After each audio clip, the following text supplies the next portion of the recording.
Hello and welcome back to the channel for our first video since returning from Key Model World Live.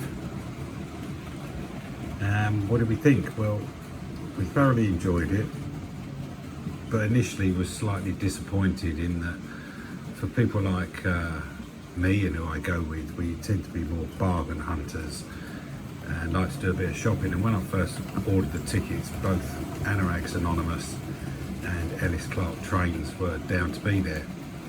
Well, at some point Anorak's must have pulled out, and although Ellis Clark was there, he was just pushing his very expensive Black 5 loco. And those two traders, because I only see them once a year, or did in the past at Warley, they don't come down this far. They've seen a lot of my money over the last couple of years, because they have a lot of interesting stuff. So it's a shame they weren't there. So that was a first sort of disappointment. Having had a quick walk round, looking at the dealers there, most of them seem to be selling at RRP less 20-30%, which you can get any day of the week from Rails or TMC. So that was another slightly disappointing thing. But once we walked around a couple of times, we found a couple more cheaper dealers and people who did do a little bit of second-hand. I mean, to be honest, there's more dealers at my local toy fairs down here. But then again, I guess it was shared with other model things, not just trains. Speaking of which, the thing I spent the most time watching wasn't layout, it was the remote control diggers and lorries and stuff. I had no idea the technology had gone so far on those types of things, because I've never been involved in it, but it was great to watch them digging up actual soil, carting it across and tipping it out. Obviously we saw Pete Waterman's, which is nice to see, but actually I think it's too big to properly enjoy. Although I did enjoy the derailments and the odd crash, that was good. So we did buy some stuff in the end. Most of it was bought on the second day, because we went for both days. On the second day, by the time we'd had a good route round some stands, and I think a couple of sellers had cut a few prices on the second day. So what do we get? Well, first up was a set of these Akira scale PFA wagons.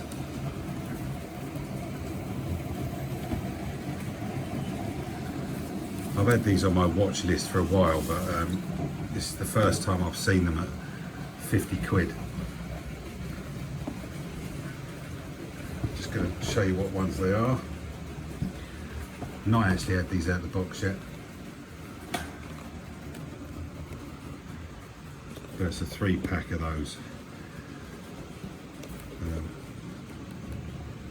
You just don't see them for 50 quid. I think the cheapest I've seen them drop to is about 65, and then a bit of postage on top, so 50 quid. For that, I don't think you can go wrong there. And from the same seller, which I think was DCC Concepts actually, they've got a couple of these. These are, where's the label? Riva Rossi tarpaulin wagons.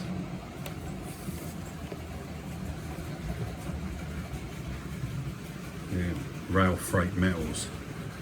These are nicely detailed, these are. And the tarpaulin looks vaguely realistic outside of the box. But yeah, they're nice. It says on there 34.84. On the second day, these were 26, I think. I think they went down to 26. Again, that's DCC Concept, so there's I got 2 of them, and they run lovely. They're really nice, and they come with both Hornby style couplings and European hook and loop stuff.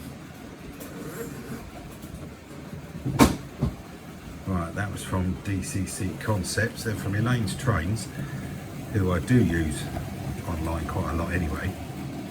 It's always good when she's there. Picked up this little Fleischmann tank engine,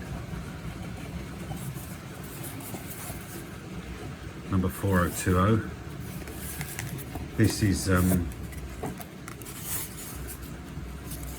very, very heavy. I haven't given it a run yet, but I've no doubt I've never had anything duff from Ellis Trains at all. Also from her was another one. It's not the same. 1321, and incredibly, this one is even heavier. I'm not convinced there's anything on this engine, on this loco, that's not metal. Everything feels metal. I can't find any plastic except perhaps the coupling. Very heavy again. Not run this yet because this won't be a problem. So that's two Fleischmann tank engines from Ellis Trains, 35 quid each.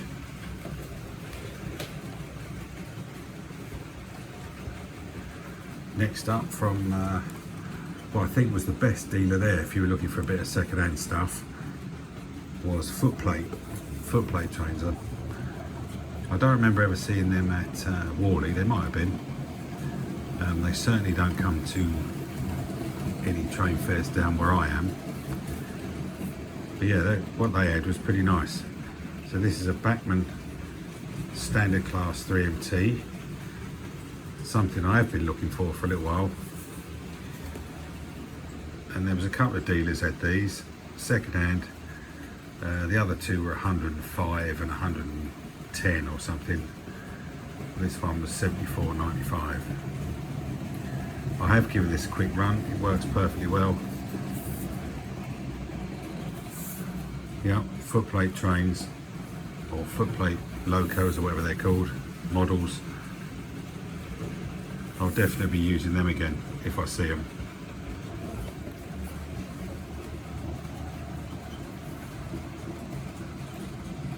Then I spent a bit of time talking to the guys on the Heljan stand. I don't own a single Heljan loco, but I was interested, and they were taking off quite a bit of money off some of their models. So I've been after one of these for a little while, but the price never drops by much at rails or anywhere else. So this one, I think from the direct from Heljan,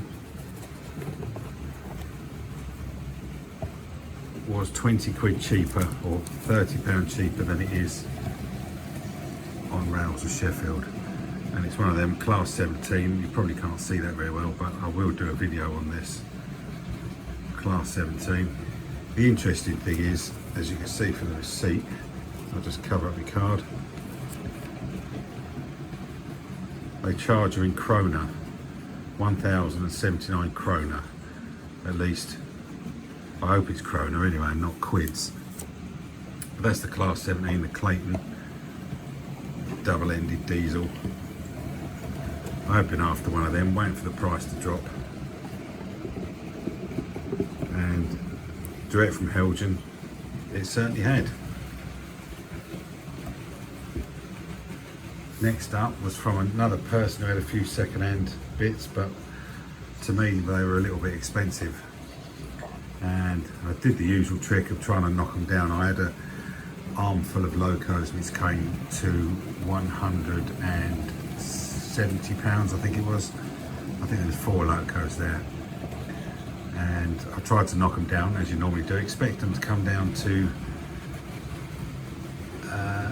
I expect me to pay a maximum of 150 for 5, I think it's 4 or 5 locos. After a bit of turn and throwing, all they would come down was a fiver, £5. So they've taken those 4 locomotives home and are £150 lighter in the pocket, because I didn't want them that much. People won't shift on the price. And I go to a lot of train fairs and I can see when a price is slightly inflated usually, and they were. I'll be able to get them cheaper at some point down here. Anyway, what they did have is this rather nice Bachmann Class 57 in the Network Rail livery. This will be my 4th Bachmann Class 57. I love these things. I've got 2 Virgin ones, Scott Tracy and Lady Penelope, and I've got one in a Freightliner, Freightmaster livery. And now I've got a Network Rail to go with a load of my Network Rail coaches. I probably won't buy any more 57s unless I come up with the hood. The Virgin one, the hood. I must say, while we were on the Heljan stand, because they seem to be doing these Virgin liveried ones now, we had a look at it, got it out of the box, had a look at it, and I didn't rate it compared to the Bachmann one. The printing on it was nowhere near as good. It was a bit blurry. Yeah, I wasn't impressed with the Heljan version, so Bachmann it is.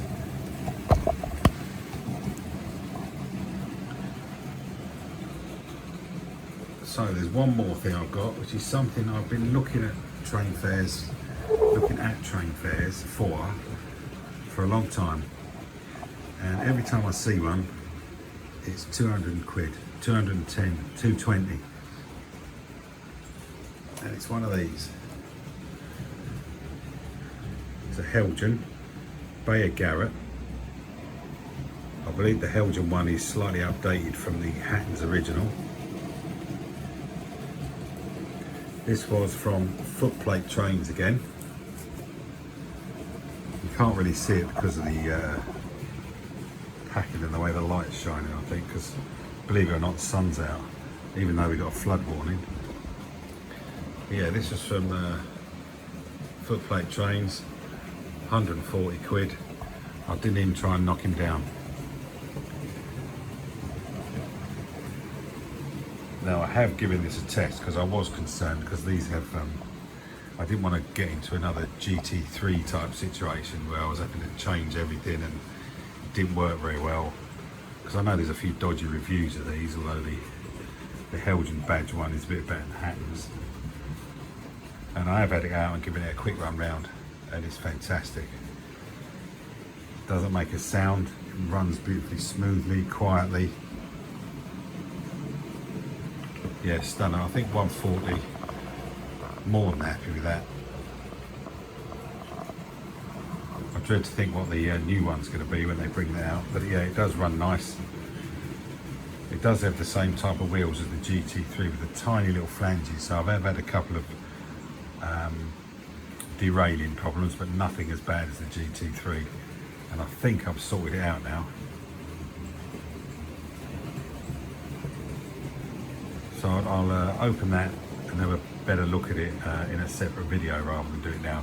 But yeah, that was Footplate Trains, so they've definitely become one of my preferred suppliers of second-hand.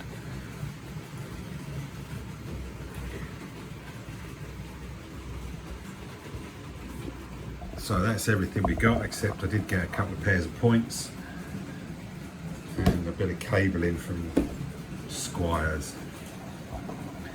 It's typical though, we go to that big show, which that type of thing used to be yearly, and then tomorrow, this weekend, for 3 days, there's a big one in Bristol. I've never done that one before. There's a lot of the same suppliers there, as well as a good few that are local to me, who are very good. So we're going to be going to that for a day, tomorrow actually, on Friday. And that's typical, isn't it? 2 shows in a week. If this Bristol one's good enough, then we probably won't do the NEC again. If Anorax and Ellis Clark aren't going to be there, that was the main reason for going up that way. If they're not going to be there, then we won't go anymore. But it does depend on this Bristol one. This Bristol one is just railways. I think it's something to do with British Rail magazine or something. I'm not too sure. But it is just railways, and it says there's 50 plus traders, so we'll see, as well as some manufacturers being there.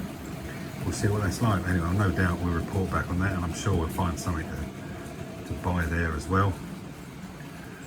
So anyway, that was my thoughts on the NEC show, Key Model World Live.